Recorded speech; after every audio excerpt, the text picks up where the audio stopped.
আঙ্গুলটা দিয়ে বলছেন, আল্লাহ তোমার হাবিব আমার যেই নসিহত করেছেন তার কমও করব না বেশিও করব না। রাসূল ডাক দিয়ে বলছেন, ও সাহাবীরা, তোমরা কি কোনো জান্নাতি মানুষ দেখতে চাও? নাগাম ইয়া রাসূলুল্লাহ, হ্যাঁ দেখতে চাই। আল্লাহ রাসূল বললেন, ওই সাহাবীর দিকে তাকাও। আমার নসিহত শোনার পরে যখন বলেছে কমও করব না বেশিও করব না, সাথে সাথে আল্লাহ খুশি হয়ে তার জন্য জান্নাতে একটা ঘর বানিয়ে দিয়েছে। তাইলে 10-এর সাথে 1 যুক্ত হলো কয়জন? আমরা জুমার খুতবা দেই, ইন্নাল ফাতিমাতা সাইয়্যিদাতা নিসাই আহলিল জান্নাহ। হযরতে ফাতিমা খালি জান্নাতে যাবেন না, জান্নাতে যত নারী যাবে তাদের সর্দার হয়ে ঢুকবে। তাইলে 10-এর 11-র সাথে আর একটা কয়টা? এরপর ইন্নাল হাসান ওয়াল হুসাইন সাইয়্যিদা শাবাবি আহলিল জান্নাত। হাসান আর হুসাইন খালি জান্নাতে যাবে তাই না, যত যুবক জান্নাতে যাবে তাদের সর্দার হয়ে ঢুকবে। সুবহানাল্লাহ। জান্নাতে কোনো বুড়ো মানুষ যাবে? তাইলে আমার আর তুফানি ভাইয়ের কি হবে? আমরা ধরা খাইয়া গেছি গা। কাহা কইতে আছে ধরা খাইছো? ধরা খাইছেন নি আপনি? তবে উনি আমার সাথে একটু সিনিয়র, একটু না ভালোই। আমার 92-তে জন্ম, ওনার 78-এ জন্ম, আর আমার বাবার জন্ম 71-এ। তাও পড়ছি রে ভাই। আমরা পাকিস্তানি, তো আমরা দেশি না, পাকিস্তানি। আরে শুনতেছেন কথা? সব বুড়া মানুষ যুবক হয়ে ঢুকবে জান্নাতে, তার মানে হাসান আর হুসাইন সবার লিডার হয়ে ঢুকবে? না না না, হাদিসের ব্যাখ্যা হলো যারা যুবক অবস্থায় ঈমান নিয়ে কবরে যাবে এদের সর্দার হয়ে হাসান হুসাইন জান্নাতে যাবে। সুবহানাল্লাহ। এজন্য হাদিস বললেই দলিল দিতে হয় না, আগে ব্যাখ্যাও জানতে হয়। কারণ কোরআনের আয়াতের যেমন শানে নুজুল আছে, প্রত্যেক হাদিসের শানে উরুদ আছে, সেটাও জানতে হয়। বন্ধুগণ আমার, খুব মন দিয়া বুঝেন। প্রথম নাম্বার রাসূলের সাহাবী, 2 নাম্বার রাসূলের শ্বশুর, 3 নাম্বার 4 খলিফার একজন, 4 নাম্বার আশারায়ে মুবাশশারার একজন। কে হতে পারে লোকটা? তার একটা উপাধি আছে যেটা আল্লাহ দিয়েছেন, তার উপাধি হলো ফারুক। এবার বলেন তার নাম কি? মাশাআল্লাহ বলেন। দাও খোদা দাও আমায় আবার উমর দারাজ দিল, দাওয়ালির মতো বীর সেনানি, আলির মতো বীর সেনানি, জাগাতে নিখিল, দাও খোদা দাও আমায় আবার উমর দারাজ দিল। আল্লাহু আকবার। তাইলে যিনি রাসূলের সাহাবী, রাসূলের শ্বশুর, 4 খলিফার একজন, 10 জান্নাতীর একজন, আবার যাকে আল্লাহ খুশি হয়ে ফারুক উপাধি দিয়েছে, উনি যে জান্নাতে যাবেন এ ব্যাপারে কোনো সন্দেহ। যার জান্নাত নিশ্চিত, তিনি প্রতিদিন দোয়া করতেন শত শতবার, আল্লাহুম্মা রযুকনি শাহাদাতান ফি সাবিলিক ওয়াজআল মাউতি ফি বালাদি রাসূলিক। হযরত ওমর দোয়া করতেন, আল্লাহ আপনি আমাকে শাহাদাতের মর্যাদা দেন। যার জান্নাত নিশ্চিত সে শাহাদাতের মর্যাদা চাওয়া মানে অবশ্যই শহীদ হওয়া যোগ্যতার ব্যাপার। কথা ঠিক? দেখেন আল্লাহ তার দোয়া কবুল করেছেন। সুবহানাল্লাহ বলেন। আল্লাহ তার দোয়া কবুল করেছেন কখন? যখন তিনি বিরোধী দলে না, যখন তিনি সরকারি দলে। যদি আল্লাহ কাউকে শহীদ করতে চায়, বিরোধী দলে থাকলেই শুধু হয় না, দেশ স্বাধীন হবার পরেও মানুষ শহীদ হয়, যেমন আলিফ ভাই হয়েছে। ভাইয়েরা আমার, অবাক করা কথা, হযরত ওমর তখন খলিফাতুল মুসলিমিন মসজিদে গিয়েছে নামাজ পড়তে না পড়াতে? কথা কয় না, পড়তে না পড়াতে? একটু জোরে কোন। তার মানে কি বোঝা যায়? ইসলামে যারা সমাজের নেতা সেই মসজিদেরও নেতা, আর আমাদের সমাজের নেতাদের পেটে বোম মারলেও আলিফ বেরোয় না। আবার নেতারা ভোট পাওয়ার জন্য 1 আসরের নামাজ 4 মসজিদই পড়ে। কথা কয় না কা? কি এর জন্য? ভোটের জন্য নামাজ পড়াইতে পারে না। ও ভাই, যদি সমাজের নেতারা মসজিদের নেতা হতো, এই দেশে চুরি দুর্নীতি থাকতো না। কারণ মানুষ দুর্নীতিবাজ নেতা মানলেও চোর ইমাম মানে না। চুরি করলেই বলতো তুই নাম। এজন্য ইমাম যদি নেতা হয়, নেতা যদি ইমাম হয়, সমাজে চুরি থাকবে না। আর আমাদের দেশের নেতারা তো চুরি করে না, করে? উনি বলতেন আমি কিচ্ছু চাই না, খালি দেশ, এই জনগণ আমার সব, বলতো না? খালি পাবনার পারমাণবিক কেন্দ্র থেকে এক সিগনেচারে 59,000 কোটি টাকা মেরিয়ে দে, কিছু চায় না। 59,000 কোটি টাকা মেরিয়ে দিচ্ছে। ওরা দেশপ্রেমিক, আর আমরা 16 বছর ধরে মার খেয়েছি। আমাদের পাকিস্তানি বলেছ, আমরা পাকিস্তানে পালাই নাই। আর তোমরা দেশের লক্ষ কোটি মানুষকে বিপদে ফেলে 45 মিনিটের মধ্যে ভারত পালিয়েছ। তাহলে দালাল আমরা নয়, দালাল তোমরা। ও ভাই, হযরত ওমর মসজিদে সালাতের জন্য দাঁড়িয়েছেন ইমামতের জায়গায়। মুসল্লিদের মধ্যে একজন, সেও মুসল্লি সেজে এসেছে, কারণ অন্য চেহারায় আসলে তো ধরে ফেলবে ইমানদারেরা। তার মুখে দাড়ি, মাথায় টুপি, কিন্তু সে মূলত এসেছে হযরত ওমরকে হত্যা করতে। তার মানে ইসলামের মধ্যে অনেকের এই দাড়ি টুপি সেজে থাকে, কিন্তু দালালি করে বাম আর রামদের। কথা বলছেন না কেন? আছে না নাই? প্রচুর আছে এমন করে।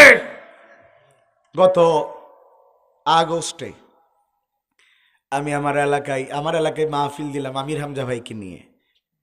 প্রচুর লোক হলো, লক্ষাধিক মানুষ হয়েছে। আমার নিজের মাহফিল, আমার একটা মাদ্রাসা আছে, মসজিদ আছে। কখনো বেনাপোলে গেলে দেখবেন আমি একক নিজের টাকায় চালাই, একটা টাকা দান নেই না মাদ্রাসার জন্য, টোটাল নিজের। তো মাহফিলের দিন আমার পালসার গাড়িটা চুরি হয়ে গেল মঞ্চের পিছন থেকে, একেবারেই নতুন গাড়ি। পরের দিন আমি বাজারে গিয়েছি, লোকেরা আমার কয়, সারা বছর ওয়াজ শুনিয়ে চোর বানাইলে। আমার এলাকার ভাষার মতো করে করছি আর কি, চোর বানাইলে। আল্লাহ মানে কি? কয় তোমার মোটরসাইকেল চুরি হইল, তাহলে তো ওয়াজ শুনতে আইনি, চুরি করতিস। সেভাবে বলতে হয় না। মুসল্লিরা চোর হয় না, বরং চোরেরা চুরি করার জন্য মাঝে মধ্যে মুসল্লি সাজে। কথা বলছেন না কেন? ভালো করে বুঝেন। ওই মুসল্লি সাজে ঢুকে গিয়েছে, হত্যাকারী হযরত ওমরকে হত্যা করবে। কিন্তু সে তো জানে না ওই মৃত্যুর জন্য হযরত ওমর অনেক দিন ধরেই আল্লাহর কাছে দোয়া করছে। তুমি মনে করছো কি হত্যা করে আমি বিজয় লাভ করেছি? না, সে তো ওই মৃত্যু চাচ্ছিল। কথা বলছেন না কেন?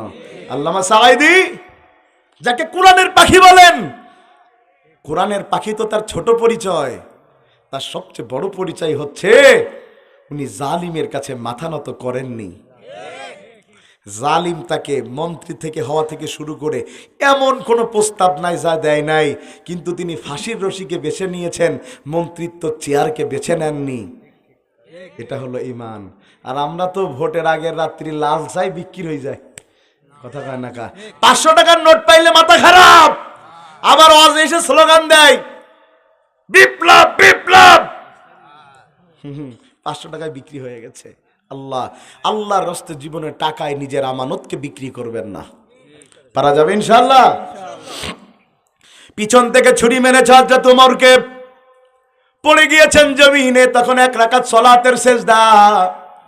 তাকে কিছু মুসল্লিরা সরায়ে ঘরের মধ্যে নিয়ে গিয়েছে। নিয়ে যাওয়ার পরে অনেকক্ষণ পর তার জ্ঞান ফিরেছে। জ্ঞান ফেরার পরে জিজ্ঞাসা করেন নাই ছেলে কোথায়, মেয়ে কোথায়। প্রথম প্রশ্ন করেছেন আসল্লান নাস, আমি যে 1 রাকাত সালাতে আহত হয়ে পড়ে গিয়েছি, বাকি 1 রাকাত সালাত শেষ করেছো নাকি আমাকে নিয়ে ব্যস্ত ছিলে? যখন মুসল্লিরা বলেছে বাকি 1 রাকাত সালাত আমরা শেষ করেছি, তিনি স্বস্তি পেয়েছেন, নিশ্চিত মৃত্যু জেনেছেন, কিন্তু সালাত শেষ করেন নাই। তিনি মারা যাবেন, রক্ত শূন্য হয়ে গেছেন। তার প্রথম নম্বর দোয়া, আল্লাহ আপনি আমাকে শাহাদাতের মরণ দেন। 2 নম্বর দোয়া, রাসূলের পাশে, আপনি আমার রাসূলের শহরে মরণ দেন, রাসূলের পাশে যেন আমার দাফন হয়। কিন্তু রাসূলের পাশে শুয়ে আছেন হযরত আবু বকর, পাশে একটু জায়গা রয়েছে, ওই জায়গাটুকু হযরত আয়েশা নিজের জন্য বরাদ্দ করে রেখেছেন। কিন্তু হযরত উমরের ইচ্ছা তিনি সেখানে ঘুমাবেন, কিন্তু তিনি বললেন আমি তো আয়েশার অর্ডার ছাড়া ঘুমাতে পারবো না, আয়েশাকে ডাকো। হযরত আয়েশা আসলে ওমর বললেন, আয়েশা রে, তোমার বাবা আমার প্রিয় রাসূলের পাশে শুয়ে আছেন, তার পাশে একটু জায়গা, যে জায়গা তুমি তোমার জন্য রেখেছ, আমি মৃত্যু সজ্জায় আল্লাহ আমাকে শাহাদাতের মর্যাদা দিয়েছেন, ওই জায়গাটুকু আমি চাই। হযরত আয়েশা চোখের পানি ফেলে কাঁদছেন আর বলছেন, ওমর রে, অন্য কেউ যদি চাইতো মুখের উপরে না করে দিতাম, কিন্তু তুমি তো সেই ব্যক্তি যার সম্পর্কে রাসূল বলেছেন লাউ কানা নাবিয়্যাম মিন বা'দি লাকানা ওমর, যদি আমার পরে কেউ নবী হতো ওমর হতো। আমি কেমনে না করি, যাও তোমার জন্য জায়গাটা ছেড়ে দিলাম। সুবহানাল্লাহ। আল্লাহ দুইটা দোয়াই কবুল করলেন। তাইলে ভালো করে বুঝেন, শাহাদাতের এত মর্যাদা। হযরত ওমর জান্নাত নিশ্চিত আল্লাহ করে দেওয়ার পরেও শহীদ হতে চেয়েছেন। তাহলে বান্দা, এদেশে ইসলাম কায়েমের জন্য শহীদ হবার মানসিকতা আছে ইনশাআল্লাহ? জীবন দিতে রাজি আছেন ইনশাআল্লাহ? জীবন দিয়েছি 5ই আগস্টে, আবারও যদি দেশ রক্ষার জন্য জীবন দেয়া যায়, ইসলাম কায়েমের জন্য আর একটাবার জীবন দেওয়ার প্রয়োজন বাংলাদেশে রয়েছে। কারণ আমরা কত অপশাসন এদেশে দেখেছি, একটাবার কোরআনের শাসন দেখতে চাই, একটাবার কোরআনের শাসন দেখতে চাই। আল্লাহ কবুল করুন। শহীদরা মারা যাবে, বিনা হিসাবে আল্লাহ জান্নাত দান করবেন। তাইলে সবাই বলেন আমরা ভালো মরণ চাই। জোরে বলেন ভালো মরণ চাই। কয় উপায়? জোরে বলেন কয় উপায়? 1 নাম্বার বলেছি মৃত্যুর সময় লা ইলাহা ইল্লাল্লাহ। 2 নাম্বার বলেছি শাহাদাতের মরণ। 3 নম্বরটা বললে একটু গায়ে লাগবে, তাও বলবো, সবার গায়ে লাগবে বলবো। 3 নাম্বার, ভালো মৃত্যু পেয়ে আল্লাহর জান্নাতে যাবে তারা। ঋণ মুক্ত জীবন এবং হালাল ইনকাম করে মরবে যারা। কি মুক্ত জীবন? সবাই বলেন কি মুক্ত? এই ওয়াজ সাধারণত আমরা হুজুররা করি না, ঋণের ওয়াজ। এখানে যারা বসে আছেন 1 টাকাও কেউ আপনাদের কাছে পাবে না। কে কে আছেন? 1 টাকাও ঋণ নাই। কে কে আছেন? এরে আপনি তো একদম আল্লাহর ওলি হয়ে যাবেন। মাশাআল্লাহ, একটু নামাজ কালাম ঠিকঠাক পড়বেন। শুনেন, ঋণ এদেশে গরিব মানুষ যত না ঋণ, বড় লোকরা তার চাইতে বেশি ঋণ। হাজার হাজার কোটি টাকা ব্যাংক থেকে লোন নিয়েছে। আমরা গরিব মানুষ 1 লাখ টাকা নিতে গেলে বাড়ি ইনকোয়ারি করতে আসে 365 দিন। আর দরবেশ, চেনেন তো দরবেশ? বাবা সবাই চেনেন। মনে হয় যেন জান্নাতে চুরি করে দৌড় মেরি। যে দাড়ি, যে বাবা, বিশাল ব্যাপার। দরবেশ, দরবেশ না ধরে বেশ, কথা কয় না কি ধরে বেশ। মাঝে মধ্যে কোরআনে ভুল খুঁজে পাই, কয় কোরআনে কিছু কিছু ভুল আছে, হাদিসে একটু বেশি বেশি ভুল আছে।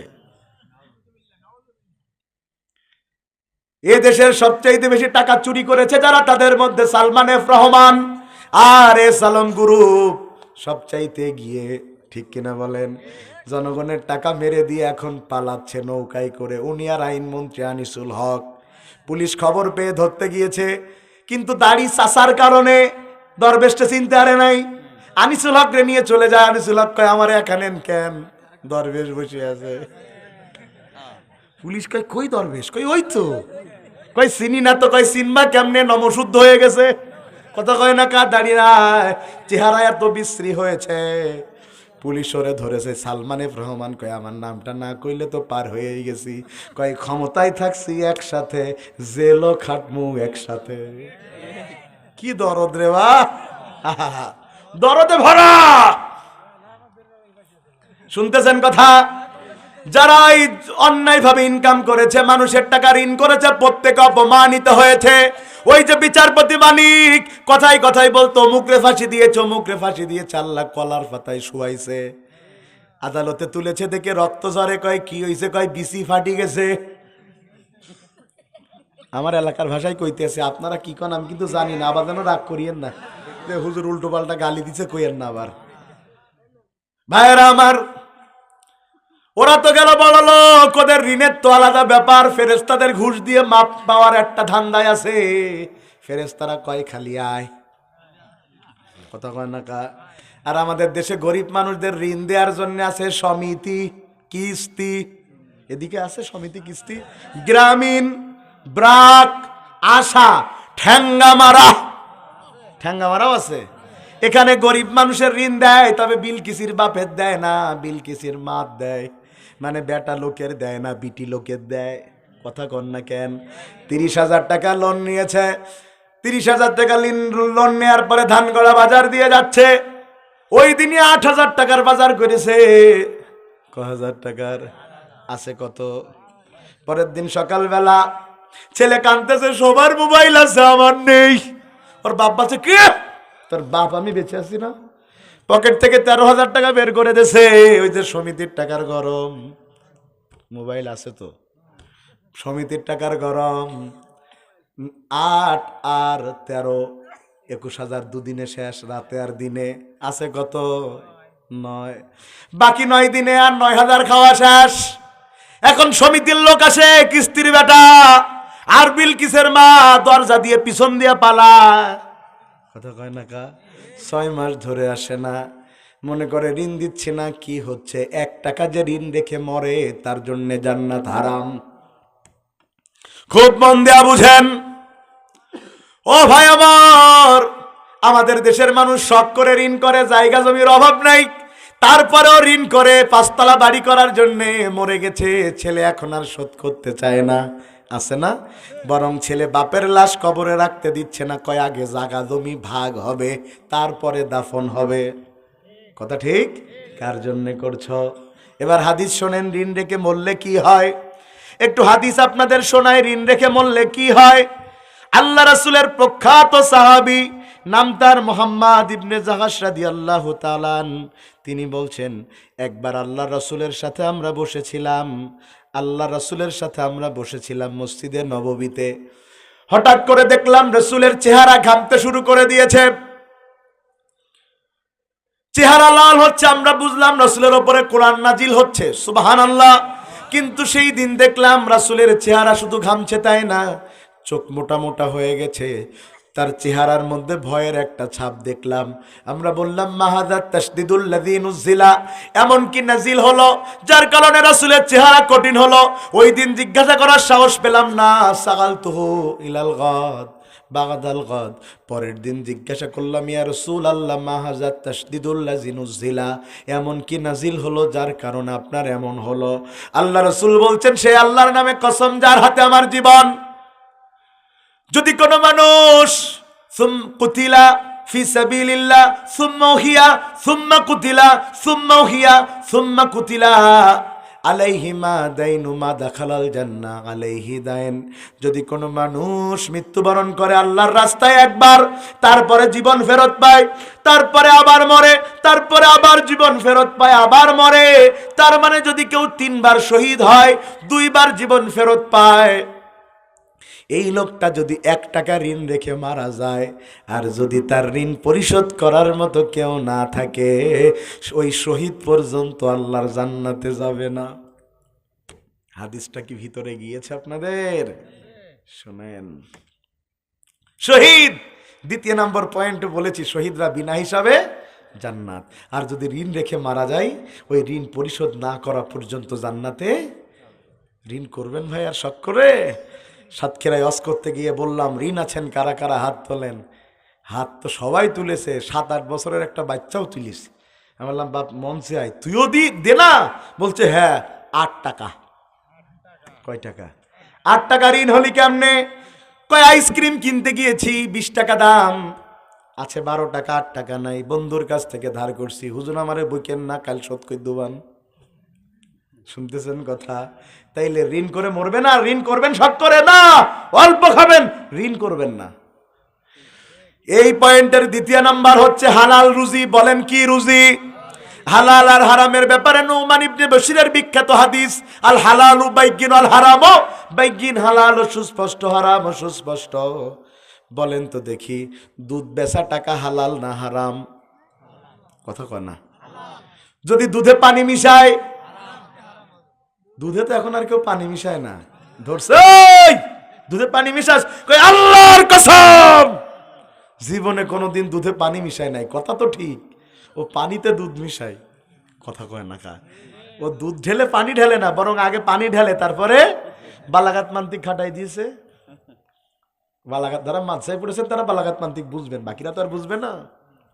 ও ভাই আমার শুনেন, হারাম ইনকাম করে অট্টালিকা করবেন, শান্তি নাই। আর হালালে এক লোকমা ভাত খাবেন, বরকত আছে। আমার আল্লাহ বলেন কুল্লা ইয়াস্তাবিল খাবিস ওয়াত তাইয়্যিব ওয়ালাউ আযযাবাকা কাসরাতুল খাবিস ফাত্তাকুল্লাহা ইয়া উলিল আলবাব।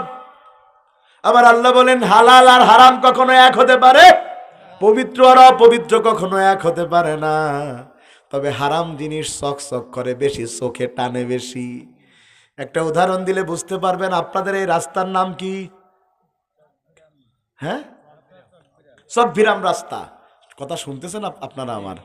চকভিরাম রাস্তা দিয়ে আব্দুল কুদ্দুস নামে একজন, এই নামে আবার কেউ নাই তো এর মধ্যে, থাকলে আবার রাগ করিয়েন না। উদাহরণ দিচ্ছি, আব্দুল কুদ্দুস সাইকেল চালিয়ে যাচ্ছে চকভিরাম রাস্তা দিয়ে।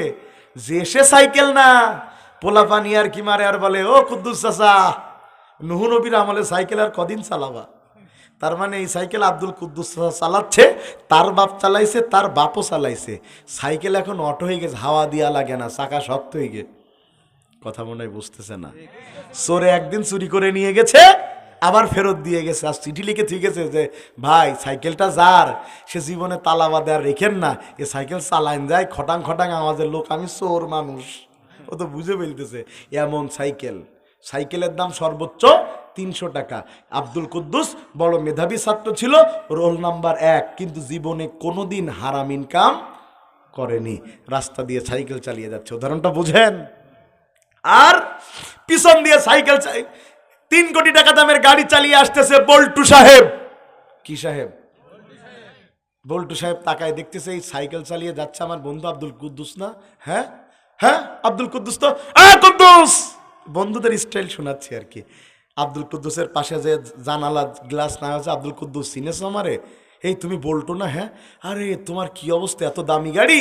বল্টুর মন খারাপ যে আমার রোল 1। আব্দুল কুদ্দুসের মন খারাপ, আমার রোল 1, আর বল্টুর রোল ছিল 59 রোলের গাড়ি। কত দাম? 3 কোটি, আর 1 রোলের 300। সোরে ফেরত দিকে। কথা শুনতেছেন?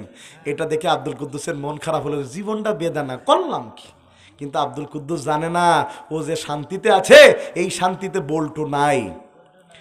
রাতের বেলা বাড়ি গিয়েছে আব্দুল কুদ্দুস, যে বউরা ডেকে বলে বিলকিসের মা ভাত দাও।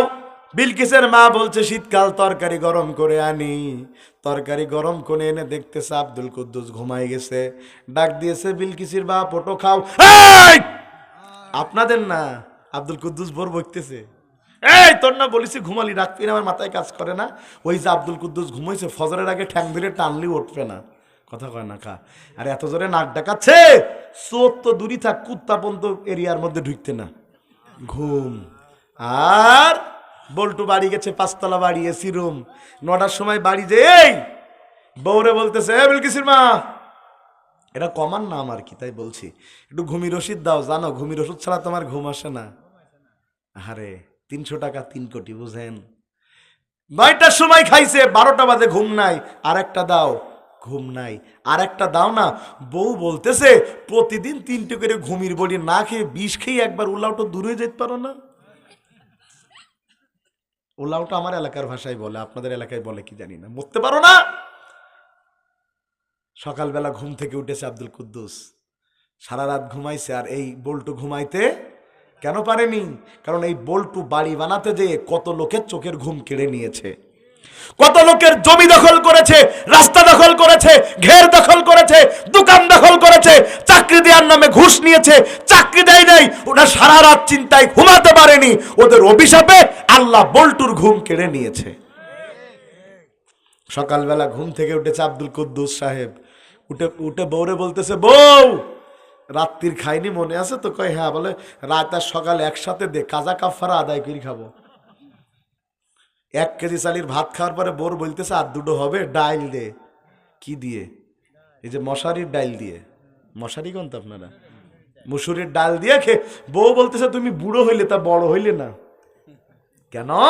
তা বলছে এই যে 1.5 কেজি চাল রান্না সব যদি তুমি খাও, পোলাপান কি খাবে? তা বলছে 2 গ্লাস পানি দে। 2 গ্লাস পানি খেয়ে বলছে আল্লাহ পানি ছিল বলে আমার পেটটা ভরে। 1 কেজি চালির ভাত খেয়ে বলতেছে।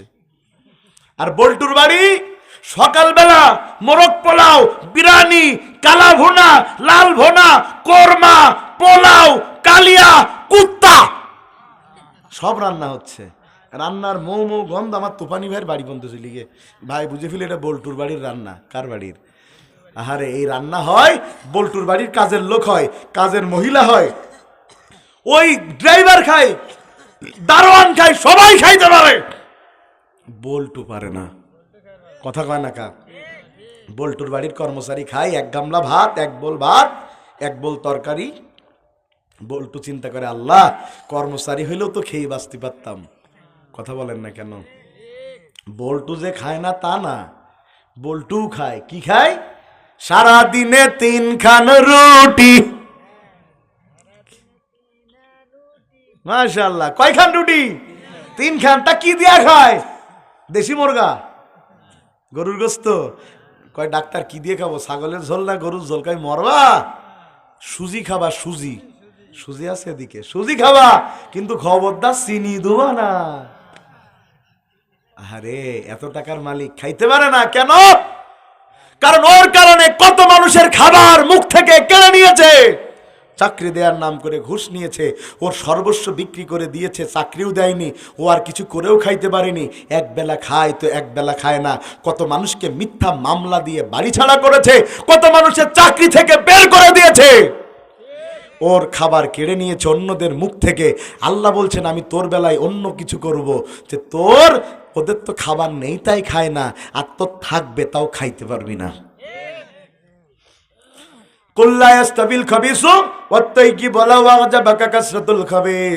শোনো, হারাম জিনিস চকচক করে কিন্তু হারামের দিকে তাকাবা না। ফাত্তাকুল্লাহ, আল্লাহরে ভয় করবা। আল্লাহকে ভয় করে যারা হারাম থেকে বেঁচে থাকে তারা। আমাদের সমাজের মানুষের আবার একটা সিস্টেম আছে, হারাম ইনকাম করে আবার দানও করে। এই ওয়াজ করলি তো বিপদ। একটু আগে ভাই কালেকশন করেছে, বলবো এখন যেটা বলবো সাইদি সাহেবের ওয়াজ বলবো। এখন কার ওয়াজ বলতে যাচ্ছি? সাইদি সাহেব উদাহরণ দিচ্ছেন যে আমাদের দেশের মানুষের অবস্থা এখন কেমন। এরা কিছু ইনকাম করে হারাম, কিছু দান করে, করে একটা সিস্টেমে আসতে চায়। তো কেমনে? উনি বলছেন এক চোর জীবনে নামাজ পড়ে না, তার বউ বলেছে নামাজ যে পড়ো না, যদি আজকে জুমার নামাজ পড়তে না যাও তোমার ঘর আর করবো না। ভাই চোর হোক আর যাই হোক, বোর ভয় করে না এরম লোক আছে নাই? ও ফজরের নামাজে গেছে, এই কি বলে জুমার নামাজে গেছে, যে ওই দিন ইমাম সাহেব আলোচনা করেছে কুরবানির ফজিলত। কি এর ফজিলত? ফজিলত বলতে যে ইমামও কান্দে, মুসল্লিও কান্দে, চোরও কান্দে। আর চোর নামাজের ওই খুতবা শুনতে শুনতে নিয়ত করেছে এবার আমি একটা কুরবানি দেবই, কুরবানির এত ফজিলত। পরে বাড়ি এসে বোর বলতেছে কুরবানি দেব। বউ বলতে তুমি খাও চুরি করি, কি করে দুবা? বলে ঠিকই তো আছে, যে যা করে সেই টাকা দিয়ে কুরবানি দেয়। আমি চুরি করি, চুরি করা দেখুন। কুরবানির আগের দিন চলে গেছে দূরগ্রামে, গরু একখান চুরি করে এনে হুজুর ডেকেছে, হুজুর গরু দেখো। হুজুর বলতেছে এই তোর ভাত জোটে না, গরু পালি কনে? কয় বুদ্ধি থাকলে হয়, বুদ্ধি থাকলে হয়। গরু বলছে হুজুর কাল আমারটা দিয়ে কুরবানি শুরু হবে। হুজুর তো চিন্তা করে পাচ্ছে না চোরের গরু কুরবানি করা ঠিক হবে কি হবে না। এখন বিপদে চোর না, বিপদে কিডা। আমাদের দেশে সবচেয়ে বেশি ষড়যন্ত্র হুজুরদের নিয়ে হয়। কথা কয় না, কিছু হলেই হুজুর রাখবো না। তো হুজুরের বেতন কত? 3000। কত? 3000 টাকায় তো 5 কেজি গরুর গোস্ত হয় না এখন। কথা বলছেন না কেন? সবচেয়ে কম বেতনে চাকরি করে কারা? আবার সেই হুজুর তাড়ানোর জন্য সবচেয়ে বেশি আন্দোলন করে। ও ভাই আমার, ঈদের দিন হুজুরের ডেকে বলছে আমার গরু কুরবানি করো। হুজুর কুরবানি করে দিয়ে চলে গেছে। চায়ের দোকানে ঝড় উঠেছে। কি ঝড়? যে হুজুর যে গরু কুরবানি করলো চোরের, হুজুরির পিছনে নামাজ পড়া যাবে কিনা এই কথা কয় না, যে চোরের কুরবানি হয়েছে কিনা তাতে দোষ নেই, কিন্তু হুজুর জবাই করলো কেন? এই সমাজটা এরকম না? আহারে সমাজে সব জুলুম হুজুরদের পরে। যেমন এই প্রশ্ন শুনেন, আমার কথা আমার দিকে একটু তাকান। আমি ওয়াজ করতে গেছি, আমার কাছে প্রশ্ন করছে যে হুজুর কোনো ইমাম যদি কোনো জেনাকারিনী মহিলার হাতের রান্না খায় তার পিছনে কি নামাজ হবে? আবার শোনেন, যদি কোনো ইমাম কোনো জেনাকারিনী মহিলার হাতের রান্না খায় তার পিছনে কি নামাজ হবে? হবে? চিন্তায় পড়ে গে হবে। মাশাআল্লাহ চাচা দলিল দিতে পারবেন তো? মাশাআল্লাহ, শুনেন, তাও যে সাহস করে বলিস এইটাই তো আপনারা তো চিন্তা করতেছেন হ্যাঁ কব না না কব। আমার কাছে এসে বললো, আমি বললাম ভাই হুজুরের পিছনে নামাজ হবে কিনা তো পরের ওয়াজ, তার আগে আমার একটু ওয়াজ আছে। সে আবার কি কথা?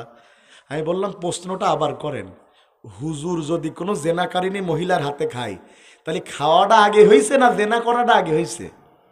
কথা কয় না। হ্যাঁ, জেনা আগে হয়েছে। তা খাওয়া বড় গুনাহ না জেনা করা বড় গুনাহ? তো জেনা করেছে এলাকার লোক জানে, তখন তার বিচার করেনি। যদি তখন জেনাকারিনীর বিচার করত তাহলে তো হুজুরের আর জেনাকারিনীর হাতে খাওয়া লাগতো না। কথা কয় না। জেনাকারিনীকে কিছু বলে না, হুজুরকে খেতে নিষেধ করে কেন? জেনাকারিনীকে কে বিচার করবে? যেই মোড়লেরা বিচার করবে ওরাও তো মাঝে মধ্যে খ্যাপ মারে। আমার এলাকার ভাষায় কিছু শব্দ বলছি, যেন আবার রাগ করিয়েন না। ও ঠিক আছে। তো যে সমস্ত লোকেরা মাঝে মধ্যে খ্যাপ মারে, ও খ্যাপ মারা গুনাহ মনে করে না। হুজুর খেইস কেন, নামাজ পড়া যাবে না। ওরে আল্লাহর ওলি, তুই পড়া, তুই পড়া। হুজুর বলল, তা আমি তো কুরবানি করি ফেলিস, তা তোমরা কি বলতে চাচ্ছাও? কথা আপনার পিছনে নামাজ পড়বো না, আপনার কাছে চোর টোর সব সমান। তা বলতে তাহলে একটু চোরের ডাকা যাক। চোর কি বলে? চোরের ডেকে বলতে, তুই যে কুরবানি দিছিস আমার জবাই করে এখন ইমামতি চলে যাচ্ছে, তা তোর দৃষ্টিতে কি তোর কুরবানি হয়েছে? চোর বলছে 1 কোটি বার হয়েছে, আলবাত হয়েছে। তা বলছে তোর যে কুরবানি হয়েছে, বলছে যে দলিল আছে? বলছে হ্যাঁ আছে। আপনাদের আছে বুখারী মুসলিমের দলিল, আর আমার কাছে আছে গণিতের দলিল। কই মানে কি? বলছে যে সোজা সাপটা, আমি বাংলা মানুষ, চুরি করি খাই, অত এলেম টেলেম নাই। বলেন চুরি করলে কি হয়? বলছে গুনাহ। আর কুরবানি দিলি সোয়াব, তো মিলেই তো গেল। সোয়াবে আর গুনায় কাটাকাটি, মাঝখানে গোস্ত খাওয়া ফাও। অস্টা আমার নাই, অস্টা কার বললাম? সাইদি সাহেবের। উনি বোঝালেন এই সমাজের কিছু মানুষ এখন ইনকাম যেমনে সেমনে করে কিছু দান করে ওই দানের বিনিময়ে আল্লাহর কাছে মাপ চেয়ে জান্নাতে যেতে চায়, কিন্তু হারাম ইনকাম দ্বারা খাবার ওই গঠিত শরীর আল্লাহর পায়ের মানুষের মতো, কিন্তু চরিত্র 4 পায়ে জানোয়ারের চাইতে খারাপ। এরা মারা গেলে মানুষ, কুকুর মারা গেলে কষ্ট পায়, কিন্তু এই 2 পায়ে জানোয়ার মারা গেলে কষ্ট পায় না, কারণ এদের চরিত্র তার চাইতে খারাপ। আবার এই সমাজে কিছু মানুষ আছে যাদের চরিত্র ফুলের চাইতে সুন্দর, তারা মারা গেলে মানুষ তাদের জন্য পাগলের মতো কাঁদতে থাকে, দোয়া করতে থাকে। ঠিক কিনা বলেন? তাইলে এবার আওয়াজ দিয়ে বলেন আমরা কি মৃত্যু চাই? এই পৃথিবীতে যত মানুষ এসেছেন, যত মানুষ আছেন, যত মানুষ আসবেন, এর মধ্যে সর্বশ্রেষ্ঠ মানুষ হচ্ছেন জনাবে মুহাম্মাদুর রাসূলুল্লাহ সাল্লাল্লাহু আলাইহি ওয়াসাল্লাম। এ চাচা কই যান আপনারা দুইজন? ও চাচা তাকাই না, আমারে রাত 11:30টায় তুলে দিয়ে চলে যাওয়ার ধান্দা করতেছে। সুন্দর না? আমি মেহমান, আপনারা মেজবান, আমাকে রেখে চলে যাওয়া তো অভদ্রতা। কেন রেখে চলে যাবেন? আমাকে আপনারা আগে তুলে দিলে তো এটা হতো না, এটা আপনাদের সমস্যা। কেউ উঠতে পারবেন না একজনও, শুধু প্রস্তাব লাগলে উঠবেন, তো প্রস্তাব ফিরে আবার ফেরত আসবেন। যদি কেউ প্রস্তাব ফেরার নাম করে বাড়ি যাওয়ার ধান্দা করেন, এমন বদদোয়া করবো ওর প্রস্তাব শুরু হবে তা মরার আগে আর শেষ হবে না। কে কে বাড়ি যাবেন এবার বলেন? আর একজনও উঠতে পারবেন না। ঠিক আছে ইনশাআল্লাহ, বসেন। এই পৃথিবীর সর্বশ্রেষ্ঠ মানুষ জনাবে মুহাম্মাদুর রাসূলুল্লাহ সাল্লাল্লাহু আলাইহি ওয়াসাল্লাম, যার কোনো গুনাহ নাই।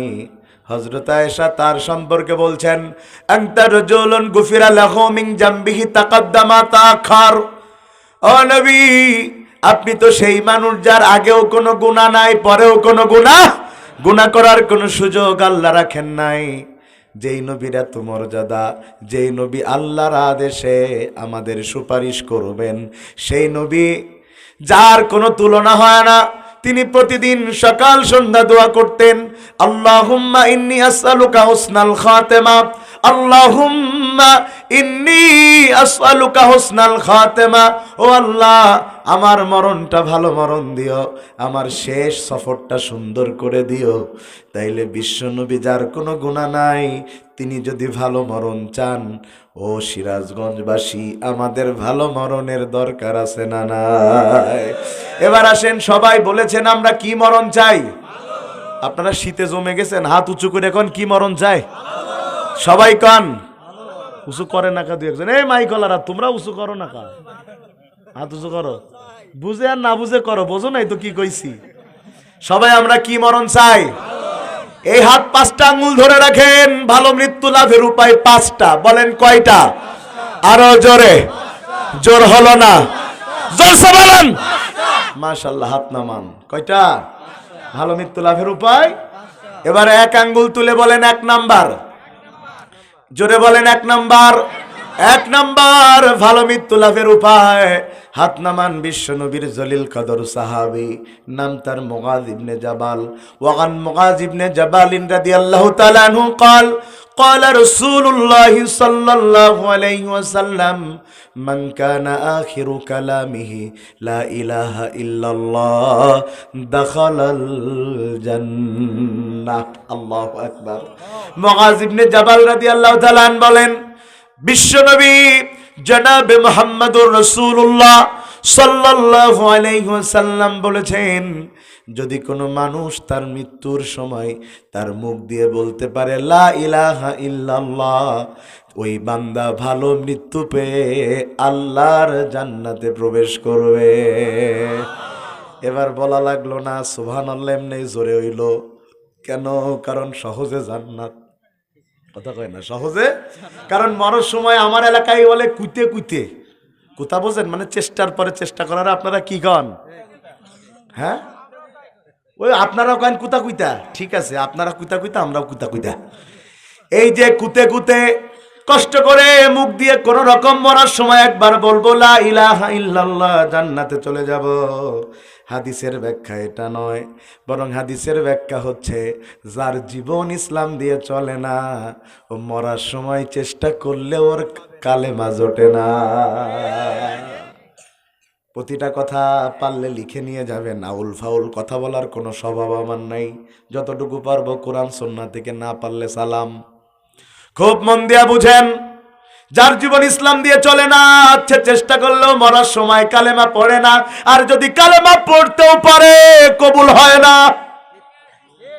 ওই একটু আগে ফেরাউনের কথা বলছিলাম। কার কথা? ফেরাউন। পৃথিবীতে যত বড় বড় ইসলাম বিরোধী সরকার এসেছে, তার মধ্যে অন্যতম সেরা হলো ফেরাউন। ঠিক কিনা বলেন? মুসা আলাইহিস সালামের লোকজনকে ধাওয়া করেছে। মুসা আলাইহিস সালাম বনি ইসরাইলকে নিয়ে হিজরত করছে। পিছনে ফেরাউনের দল, সামনে মুসা আলাইহিস সালাম। তার সামনে সাগর, তিনি পার হবেন কেমনে? বনি ইসরাইল নামক যেই গোষ্ঠীর তিনি নবী ছিলেন, ওদের স্বভাব বড় খারাপ। ওরা ভালো লাগে না, খারাপও ভালো লাগে না। বনি ইসরাইলের সাথে বাঙালিদের বড় মিল আছে। কথা কয় না কেন? আমাদের খুব মিল আছে। আরে 16 বছর ধরে শোষণ করলো, 16 বছর ধরে পিটালো, 16 বছর ধরে আয়না ঘরে রাখলো। আহারে, ওই সরকারকে আন্দোলন করে তাড়ালাম। 1 মাস যেতে না যেতে এই বাঙালির কিছু লোক বলা শুরু করেছে আগেই ভালো ছিলাম। একেবারে বনি ইসরাইল। কথা কয় না কা? তো আমি বলি, এই 3 মাসের ব্যবধানে দেশি বিদেশি ষড়যন্ত্র চলছে। ভারত ষড়যন্ত্র করছে, আমেরিকা ষড়যন্ত্র করছে, এর মধ্যে বসে থাকা আফসোস লীগেরাও ষড়যন্ত্র করছে। এই যে ষড়যন্ত্র চলছে, এর মধ্যে সরকার চলছে, এটাই তো বড় বিষয়। এর মধ্যে যারা বলছে আগেই ভালো ছিলাম, ওগুলোরে ধরবেন, আয়না ঘরে রাখবেন, 10 বছর পরে বের করে জিজ্ঞাসা করবেন কেমন ছিলি, কেমন ছিলি জিজ্ঞাসা করবেন। লজ্জাও করে না। তবে এখন যারা বলতেছে ভালো ছিলাম আগে, এখন নাই, কথা সত্য। কারণ আগে তো বাজার করে খাওয়া লাগতো না, এখন তো বাজার করে খাওয়া লাগে। এই জন্য কয় আগে ভালো ছিলাম। কথা ঠিক? শুনেন, সামনে সাগর, পিছনে ফেরাউন, মাঝখানে মুসা আলাইহিস সালাম আর তার দলের লোকেরা। বনি ইসরাইল বলল, মুসা মুক্তি দেওয়ার নাম করে বিপদে ফেললা। সামনে সাগর পিছনে ফেরাউন, কি করা যায়? হাতে লাঠি আছে, আঘাত করো। আল্লাহ বলেছেন কাহিনী বলা উদ্দেশ্য নয়, যেটা মূলত বলতে চাই, লাঠি দিয়ে আঘাত করেছে, 12টা রাস্তা হয়ে গেছে, ব্রিজের মতো হয় নাই, বরং নদীর তলা শুকনা হয়ে গেছে, আর পানিগুলো পাহাড়ের মতো দুই পাশ দিয়ে দাঁড়িয়ে গেছে। মুসা আলাইহিস সালাতু ওয়াস সালাম আর তার লোকেরা ওই 12টা রাস্তা পার হয়ে ও পাশে চলে গেছে। কিছুক্ষণ পরে ফেরাউন আর তার দলের লোকেরা হাজির। আয়েশা দেখে 12টা রাস্তা হয়ে আছে। ফেরাউনের লোকেরা বলে রাস্তা বানালো কে? ফেরাউন কয় আমি। কথা বুঝেন নাই? ফেরাউনের স্বভাব ছিল যা করতো কইতো আমি কইছি। আমাদের দেশে মহিলা ফেরাউন ছিল, যা করতো তার দলের লোকেরা কয় নেত্রী করছে। কথা কয় না কা? একটা ছিল কাওয়া। কথা কয় না কা? কয় মোবাইল কে দিয়েছে?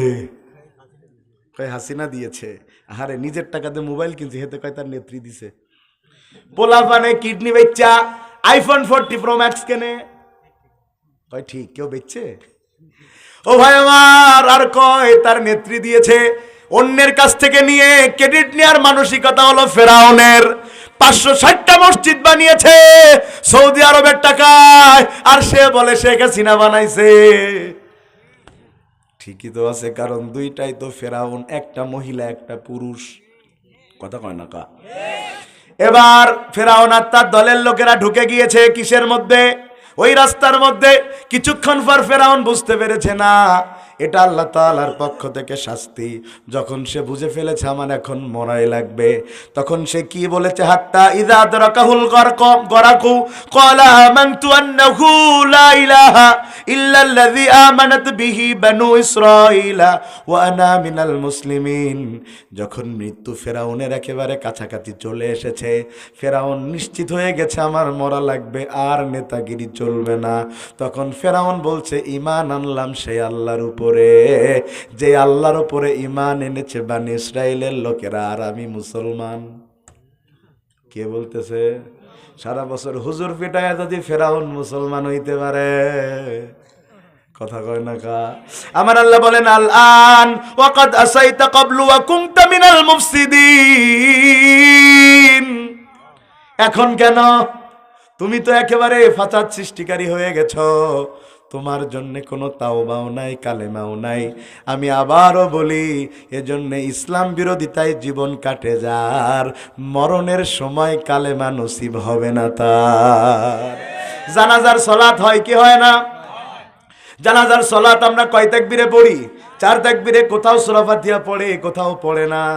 এটা তো আলাদা ব্যাখ্যা, ওই ব্যাখ্যা দেওয়ার আমার ইচ্ছা নাই, কারণ আমি কিলাকিলি গুতাগুতি পছন্দ করি না। বেনাপোল থেকে এসেছি, সাবলীল কিছু কথা বলবো, আমলের মানবেন, মিটে গেল। গ্যাঞ্জাম যা করার হুজুরে করবে, হুজুরের বাড়ি এখানে, কিলাকিলি লাগাইবেন কাল সকালে, আমি তো যামুগা। কথা কন না কা? ও ভাই আমার, চতুর্থ তাকবীরে একটা দোয়া যেটা আমরা পড়ি, আল্লাহুম্মা কি?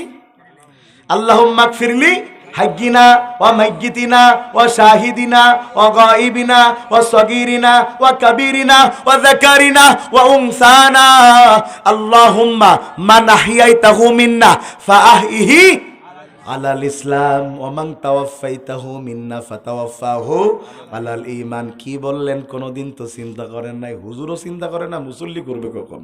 হুজুর খালি দোয়া করে রব্বি হাবলি মিনাস সালিহিন, আল্লাহ আমার নেককার সন্তান দাও। অর্থ তো জানে না, সন্তান হয়েছে 14টা।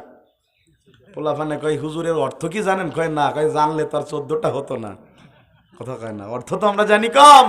কি দোয়া করছি? আল্লাহ যদি বাঁচিয়ে রাখো, আল্লাহুম্মা মান আহইয়াইতাহু মিন্না ফাআহইহি আলাল ইসলাম, যদি বাঁচিয়ে রাখো ইসলামের উপরে বাঁচাও। ওয়া মান তাওয়াফাইতাহু মিন্না ফাতাওয়াফাহু আলাল ঈমান, আর যখন মরণ দিও ঈমানের পরে দিও।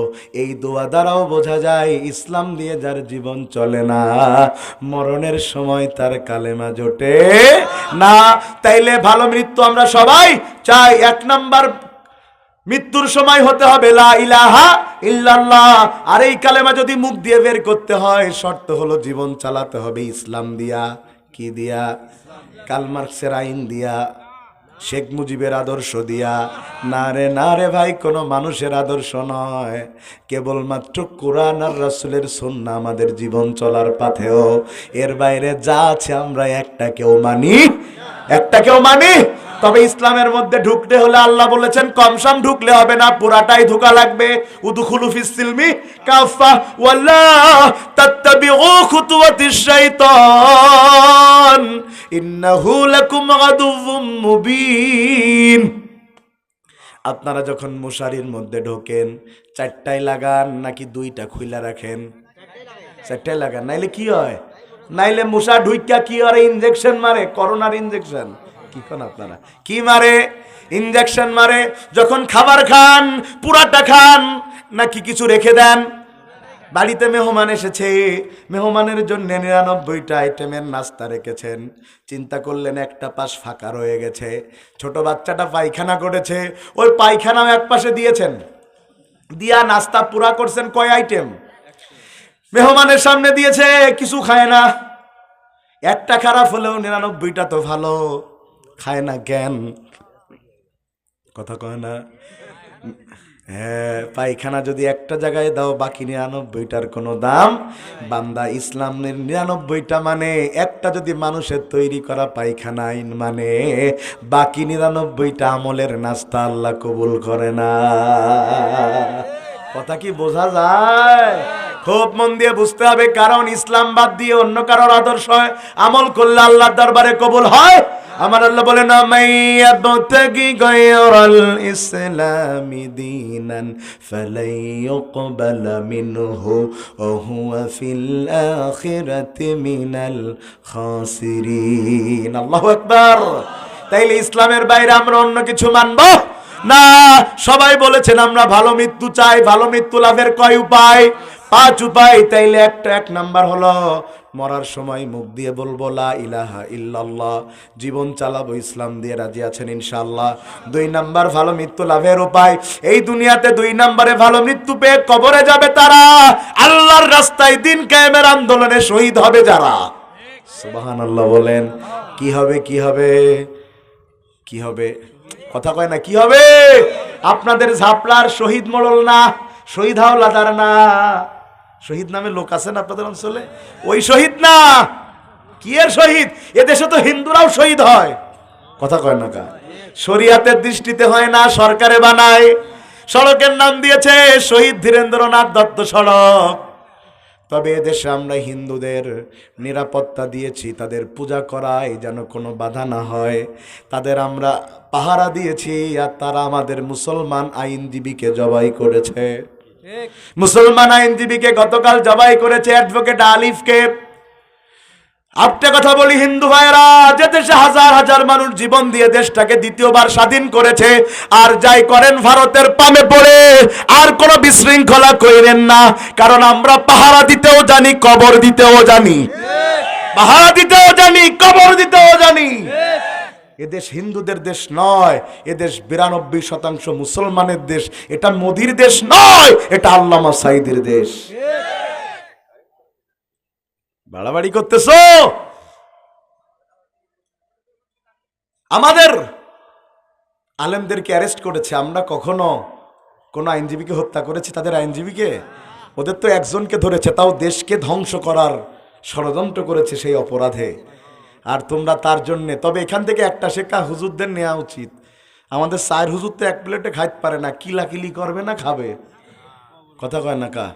হিন্দুদের মধ্যে ভাগ নাই? আছে, হিন্দুদের মধ্যে ভাগ। কিন্তু দেখেন তাদের প্রভু চিন্ময় প্রভুকে অ্যারেস্ট করা হয়েছে, তারা কিন্তু কেউ আলাদা নাই, সব এক। আর আমাদের এক হুজুরের ধরলে আর এক লোকেরা বলে আমাদের দলের না। কথা কয় না কা? হুজুররা শিক্ষা নাও না, খালি দোয়া করলে কাজ হবে? দোয়া করলে কাজ হবে না। শুনেন, এখন তো খালি দৌড়াচ্ছে নির্বাচন নিয়ে, কয় আমার দলরে ভোট দিয়েন। দল গুছাইতে আছো, দেশ না থাকলে ভোট থাকবে না। এটা জেনে রাখা উচিত। খুব খারাপ ষড়যন্ত্র চলছে। এখন একটাই কাজ, সেটা হলো দেশকে টিকিয়ে রাখার কাজ। পারা যাবে ইনশাআল্লাহ। শহীদ হতে হবে। তবে যারা মনে করেন মিছিলের আগে থাকলে গুলিটা তার লাগবে, সে শহীদ হবে, বিষয়টা এমন না। আল্লাহ যারে কবুল করে না, মিছিলের সামনে থাকলেও শহীদ হয় না, পিছনে থাকলেও শহীদ হয়। কারণ দিনের কাজ আল্লাহ যাকে তাকে দিয়ে করান। আল্লাহ বলেন হুয়া যে তাবাকুম ওয়া মা জাগালা আলাইকুম ফিদ্দিনি মিন হারাজ, আল্লাহ তাকেই দিয়ে দিনের কাজ করান যাকে আল্লাহর পছন্দ হয়। আজকে যারা এখানে বসেছেন কেউ নিজের ক্ষমতায় বসেন নাই, কার অর্ডারে বসেছেন? আল্লাহ যারে কবুল করে সে শহীদ হয়। ইসলামের সবচেয়ে বড় বীরের একজন খালেদ বিন ওয়ালিদ, যার নাম হলো সাইফুল্লাহ, আল্লাহর তরবারি। তার মানে সাইফুল্লাহ যখন তরবারি চালায় মনে হয় তার তরবারি আল্লাহ চালাচ্ছে। সুবহানাল্লাহ। জাহিলি যুগেও যখন ছিলেন তখনও কোনো যুদ্ধে তিনি হারেন নাই। মানুষটা মারা যাচ্ছে বিছানায়, কাঁদতেছে, কেন কাঁদো? এতগুলো যুদ্ধ করেছি কিন্তু আমার বিছানায় মরা লাগতেছে। আবার অনেক মানুষ ইসলাম কবুল করেই জিহাদের ময়দানে গেছে, একবারেই শহীদ হয়ে গেছে। তার মানে ময়দানে নামলেই শহীদ হওয়া যায় না, কবুলিয়াত লাগে। ইমানের পরীক্ষায় উত্তীর্ণ যারা শহীদ হয় তারা। আপনাদের অঞ্চলে পাট গাছ হয়? পাট গাছ হয়? পাট শাক আপনারা খান? খাইতে মজা লাগে না? যদি পাট শাকের সাথে একটু আমের আচার আর একটু শুকনা মরিচ হয়, মনে হয় খাইতে আছে রে। বাহ, খাইতে আছেন আপনারা। আজকে জানি কি একটা নতুন জিনিস আপনারা খেলাম, পিটুইল না কি কয়? পিটুলি। জীবনে খাই নাই, আজকে খাইছি পিটুলি। এইটারই আর একটা ভার্সন আছে বগুড়ায়, আলুঘাটি। অনেকটা এই ক্যাটাগরির, একটু চেঞ্জ আছে কিছু উপাদানের। আলুঘাটি আর পিটুলি। শুনতেছেন কথা আপনারা? শুনেন। হ্যাঁ হ্যাঁ, ভাইরাল করে দিলাম পিটুলি, যা কমু তো এলাকায়। ভাইয়েরা আমার, পাট শাক বেশি পছন্দ করে মহিলারা। যখন গর্ভবতী হয় এদের বিভিন্ন জিনিস খাইতে ইচ্ছা করে। কোনোদিন কয় গরুর ঠ্যাং খামু, কথা কয় না, কত শখ। কোনোদিন কয় তেঁতুল খামু। স্বামী চিন্তা করে হ্যাঁ কি বিপদে পড়লাম। তবে মহিলারা পাট শাক গর্ভবতী হলে পছন্দ করে। বাড়ির বাচ্চাদেরকে বলে যা পাটের পাতা আন। বাচ্চা তো বুঝে না, মনে করেছে বড় বড় পাতা লাগে, কচিগুলারে রাইখা মোটা মোটা পাতা নিচে বোকা লাগা। আনার পরে বাড়ির মহিলা কয় তুই কি জীবনে বড় হবি না? এই বড় পাতা তার মধ্যে ফুটা কইরা দিছে পোকায়। ফুটা বলেন তো আপনারা? ছিদ্র করে দিছে। এটা কি খাওয়া যায়? ছোট বাচ্চা চিন্তা করতেছে হারে তাই যদি হয় পোকা লাগা পাতা, পাকা পাতা যদি মানুষ খাওয়ার জন্য তাই না খাইতে পারে, মানুষ যদি ভালো পাতা খাওয়ার জন্য বেছে নেয়, আল্লাহ ভালোবেসে শহীদের মর্যাদা দিয়ে জান্নাতে দিবে। পোকা লাগা ইমানদারদেরকে তো দিবে না, দিবে তাদেরকে যাদের ইমান পরিপূর্ণ। কথা কি আমি বোঝাতে পারছি ভাই? খুব মন দিয়া বুঝেন, আল্লাহ যারে তারে শহীদ করে না। অনেকে মনে করেন শহীদ হয় যারা বড় কষ্ট পেয়ে মরে। আব্দুল কাদের মোল্লাকে যেদিন শহীদ করা হলো তার ভিডিও ভাইরাল হয়েছে। ফাঁসি দেওয়ার পরে নাক দিয়ে রক্ত বের হচ্ছে, রক্ত কেটে দিয়েছে, পুরা শরীর রক্তে ভেজা। যিনি ভিডিও করেছেন তিনিও কাঁদতেছেন, আমরাও দেখে কেঁদেছি। আমার মা ভিডিও দেখে বলছে ডাইনিটা কি কষ্ট দিয়ে হুজুরকে মেরেছে। আমি বললাম মা চিন্তা করো না, বান্দা যখন আল্লাহর রাস্তায় শহীদ হয় পিঁপড়া কাটলে তাও যন্ত্রণা আছে, শহীদ হতে আল্লাহ কোনো কষ্ট দেয় না। দলিল নেন, আব্দুল্লাহ বিন হুযায়ফা হযরত ওমরের আমলে জিহাদের ময়দানে গিয়েছেন। সেই জিহাদের ময়দানে তাকে গ্রেফতার করে নিয়ে যাওয়া হয়েছে। তাকে বলা হয়েছে তুমি ইসলাম ছেড়ে দাও। সে বলেছে জীবন চলে যেতে পারে, ইসলাম ছাড়তে পারি। কথা বলেন না, ইসলামের জন্য জীবন দিতে পারি, ইমান দিতে পারি না। এটার নামই তো বিপ্লব। কথা বলে না, বিপ্লব মানে ঘরে বসে থাকা না, বিপ্লব মানে জীবন দেয়া বসে থাকা নয়। সে কোনো দিন আসবে না রে করো যদি ভয়। কথা কয় না, বিপ্লব মানে কি দেয়া? জীবন দেয়া। জীবন দিব, ইমান দিব না। তাই হ্যাঁ দেখি তোমার ইমানের কত জোর। তার বাদশা কার্জিয়াসের লোকেরা পরামর্শ দিল আব্দুল্লাহ বিন হুযায়ফার কোনো কাছের লোক থাকলে তারে ধরে আনো, তার মায় দেখে হয়তোবা সে ইসলাম ছেড়ে দিতে পারে। আমাদের দেশের বাংলা সিনেমার মতো। কি বলেন? নায়কের ধরে এনেছে হারামি, হারামি বলেন তো, ভিলেন, ডিপজল কে কথা কয় না, কে ডিপ জল ধরে এনেছে নায়ক শাকিব খানের, আটকে রেখেছে গোডাউনের মধ্যে, জমি লিখে দে। শাকিব খান বলতে জমি লিখে দেবো না। দেখেননি মনে হয় সিনেমা, যা সাজতেছে জীবনে মনে টিভি দেখেনি। আরে বা সব আল্লাহর ওলি। মোটে সহায় সম্পত্তি জমি মিল ফ্যাক্টরি লিখে দেয় না, বলে ওর মারে ধরে নিয়ে আয়, নাই ওর গার্লফ্রেন্ডে ধরে নিয়ে আয়। ধরে এনেছে, দুইটারে মারে, আর নায়ক রে কয় জমি লেখ। তখন তার মা চিল্লায় আর কি কয়, জীবন দিবি জমি দিবি না। কথা কয় না। একটা পর্যায়ে দেখবেন নায়কের হাতের বান্দাল কিভাবে যেন খুলে যায়, এরপর ঢিসুম ঢিসুম মারামারি। কথা কয় না কা। এক পর্যায়ে যেই না ভিলেন হেরে যায়, দেখবেন নায়ক যেই তারে গুলি করে মেরে ফেলতে যায়, ঠিক তখন পুলিশ হাজির, হ্যান্ডস আপ। আইন নিজের হাতে তুলে নেবেন না। আমাদের দেশে সব কাজে পুলিশ আসে শেষে, খালি হুজুর ধরতে আসে আগে। কথা কয় না। ধরে নিয়ে আসো। আব্দুল্লাহ বিন হুযাইফার সবচেয়ে কাছের মানুষ, তার বন্ধু, তাকে ধরে আনা হয়েছে। ও আব্দুল্লাহ, যদি মান না ছাড়ো তোমার বন্ধুকে হত্যা করা হবে। আব্দুল্লাহ বিন হুযাইফার বন্ধুকে তার বন্ধু বলছে, আব্দুল্লাহ, আমার মতো 1000 বন্ধু যাবে কিন্তু ঈমান যাবে না। সুবহানাল্লাহ। এত রাগ হয়েছে বাদশার, বলছে আগুন জ্বালাও, কড়াইয়ের মধ্যে তেল দাও, তেল টকবক করে ফুটতেছে। আব্দুল্লাহ বিন হুযাইফার বন্ধুর পায়ের গোড়ালি পর্যন্ত বাদশা অর্ডার করেছে তেলের মধ্যে চুবাও। সে যখন পোড়ার যন্ত্রণা সহ্য করতে না পেরে চিল্লাতে থাকবে, তখন তার কষ্ট দেখে হয়তো বা আব্দুল্লাহ ঈমান ছেড়ে দেবে। যেই কথা সেই কাজ, তেল টকবক করে ফুটতেছে, আব্দুল্লাহর বন্ধুকে ধরে তার পায়ের গোড়ালি পর্যন্ত তেলের মধ্যে চুবায়ে দেয়া হয়েছে। কিন্তু অবাক হয়ে বাদশা কারজি আসাদ তার লোকেরা দেখতেছে, আব্দুল্লাহর পা চুবিয়ে দেয়া হচ্ছে যত, তার মুখের হাসি বাড়তেছে তত। প্রশ্ন করলো, রে নামা, কি তোমার কি, তুমি কি রোবট নাকি? তোমার পা পুড়ে যাচ্ছে, পা পড়ার কোনো যন্ত্রণা কি তোমার হয় না?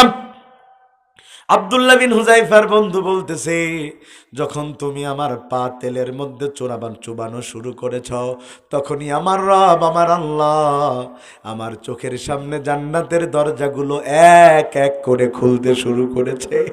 জান্নাত যেই না চোখে দেখেছি, জান্নাতের সুঘ্রাণ যখনই নাকে এসেছে, পায়ে পড়ার কোনো যন্ত্রণা আমি বুঝতে পারি নাই। এজন্য যাদেরকে শহীদ করা হয়, এদেরকে যখন শহীদ করা হয়, এদের সামনে আল্লাহ জান্নাতকে খুলে ধরার কারণে মৃত্যুর কোনো যন্ত্রণা এরা পায় না। সুবহানাল্লাহ। আর আমার আল্লাহ বলছেন, ওয়ালা তাকুলু লিমাই ইউকতালু ফি সাবিলিল্লাহি আমওয়াত বাল আহইয়াউ ওয়ালাকিল্লা তাশউরুন। যারা আল্লাহর রাস্তায় মরে, শহীদ হয়, ওরা মরে না। সুবহানাল্লাহ কইবেন না? এবার শুনেন, কইয়ালবাম কমু একজন ব্যক্তি, তিনি রাসূলের সাহাবী। রাসূলের সাহাবীদের মর্যাদা কম না বেশি? আল্লাহ বলেন, রাদিয়াল্লাহু আনহু ওয়ারাদু আন যালিকা লিমান খাশিয়া রাব্বা। যারা সাহাবী তাদের উপরে আল্লাহ খুশি, তারা আল্লাহর উপরে খুশি। ওই লোকটার 1 নম্বর লকব রাসূলের সাহাবী, 2 নম্বর লকব ওই লোকটা রাসূলের শ্বশুর। রাসূলের শ্বশুর। 3 নাম্বার লকব ওই লোকটা 4 খলিফার একজন। সুবহানাল্লাহ কইতেছা করে না? আল্লাহ রাসূল বলেন, খায়রুল কুরুনি কারনিন সুম্মাল্লাযিনা ইয়ালুনহুম। সর্বশ্রেষ্ঠ যুগ আমার যুগ, তারপরে আমার খলিফাদের যুগ। সুবহানাল্লাহ কন্যা। তবে আমাদের দেশেও নাকি একটা খলিফা ছিল, শেখ মুজিবুর রহমান। কে বানাইছিল? বই লিখছে খলিফাতুল মুসলিমিন বঙ্গবন্ধু শেখ মুজিবুর রহমান। আরে বানিয়েছে, জাতির পিতা বানিয়েছে। এদেশে সবচাইতে বেশি মানুষকে কষ্ট দেওয়া হয়েছে শেখ মুজিবুর রহমানকে কেন্দ্র করে। 4000 কোটি টাকা দিয়ে মোড়ে মোড়ে মূর্তি বানানো হয়েছে। প্রতিবাদ করার কারণে আলেমদেরকে জেলের মধ্যে ভরে দেওয়া হয়েছে। মুজিবুর রহমানের একটা ছবি আঁকতে যেয়ে নাক বেঁকে গিয়েছে রাজশাহী গোদাগাড়ির একটা ছেলেকে 5 বছরের কারাদণ্ড দেয়া হয়েছে, ছবি ঠিক করে আঁকতে পারে নাই। এই বছর হজ করতে যেয়ে তার সাথে আমার সাক্ষাৎ হয়েছে, মুক্তি পেয়েছে 5 তারিখের পরে। আল্লাহ বলছে, বাপকে নিয়ে এত রাজনীতি করেছ, বাপের সম্মান বাড়াতে যে অনেকে অনেক জায়গায় বাপের ছবিতে ফুল দিয়া পূজার মতো করেছে। দিন বদলাইছে, সর্বশেষ 5 তারিখে তার বাবার মূর্তি ভাঙ্গা, মূর্তির ওপরে উইঠা মানুষ প্রস্রাব করে দিয়েছে। তাকিয়ে তাকিয়ে দেখেছে কিছু করার নাই। এই জন্য ক্ষমতা পাইলেই জোর করা উচিত। এখন আবার বর্ডারের আশেপাশ দিয়ে ঘুরতেছে, আর আপা বলতেছে শর্ট করে ঢুকে পড়বো, শর্ট করে ঢুকে পড়বে। ওই সাহস দেখিয়েন না। এই বাংলাদেশে হয় মৃত ঢুকতে হবে, নাই ঢুকার পরে মরা লাগবে। রাগ করতেছেন? এটাই বাস্তবতা। গণহত্যার মা উনি, গণতন্ত্রের মানা। এদেশের হাজারো মানুষকে হত্যাকারিনী উনি, ওনার অর্ডারে হত্যা করা হয়েছে। ক্ষমার কথা বলেছেন এতদিন। ক্ষমা তো তাদেরকে করা যায় যারা ক্ষমা চায়। ওরা তো ক্ষমা চাচ্ছে না, বরং দেশকে অস্থিতিশীল করার জন্য এখন হিন্দুদের পরে ভর করে দেশকে অস্থিতিশীল করছে। যারা ক্ষমতার জন্য মুসলিম থেকে হিন্দু সাজতে পারে, নারাই তাকবীর থেকে জয় শ্রীরাম স্লোগান দিতে পারে, ওরা মানুষের বাচ্চা হতে পারে না। ওদের ক্ষমা করার প্রশ্নই আসে না। ক্ষমা চাইলে ক্ষমা, ক্ষমা না চাইলে আল্লাহ ক্ষমা করে না। আল্লাহ বলেন তুবু ইলাল্লাহ, তওবা কর, তাইলে ক্ষমা করব। হেতো তো তওবা করে না, কি এর ক্ষমা? বন্ধুগণ আমার, 3 নম্বরে খলিফাতুল মুসলিমিন, 4 নম্বরে এই দুনিয়া থেকে জান্নাতের সুসংবাদ পেয়েছেন যারা, তিনি তার মধ্যে একজন। জান্নাতের সুসংবাদ এই পৃথিবীতে কতজন পেয়েছেন? বাংলাদেশের একজন পাইছে? বিশ্বাস করে না। হুজুরে কইতে আছে আপনি জান্নাতি মানুষ, হনেন নাই? হনে নাই বোধহয়, শুনছেন না? হুজুরে প্রোগ্রামে গিয়েছে, শেখ হাসিনা অতিথি। হুজুর তেল মারতে মারতে করতেছে, মাননীয় প্রধানমন্ত্রী আপনি জান্নাতি মানুষ। হ্যাঁ, ও তো হুজুরের বাপের জান্নাত। এদেশ 17 বছর ধরে জালেমের জুলুম চলেছে, এর জন্য এক শ্রেণীর দালাল হুজুররাও দায়ী। বন্ধুগণ আমার, এই 10 জনের বাইরেও জান্নাতের সুসংবাদ আরো অসংখ্য মানুষ পেয়েছে, পাই নাই? আশারাই মুবাশশারা 10 জন, এর বাইরে জান্নাতের সুসংবাদ আরো অসংখ্য মানুষ পেয়েছে। আল্লাহ রাসূল বসে আছেন মসজিদে নববীতে। একজন লোক মসজিদে নববীতে ঢুকলেন, ঢুকে রাসূলের হাতে হাত রাখলেন, রেখে বললেন ইয়া রাসূলুল্লাহ আপনি আমারে নসিহত করেন, এমন নসিহত যেই নসিহত আমারে জান্নাতে নিয়ে যাবে। আল্লাহ রাসূল বললেন নামাজ কায়েম করবা, পিতামাতার হক আদায় করবা, কখনো মানুষের হক নষ্ট করবা না। 3টে নসিহত শোনার পরে লোকটা ফেরত যাচ্ছে, আকাশের দিকে চোখটা তুলে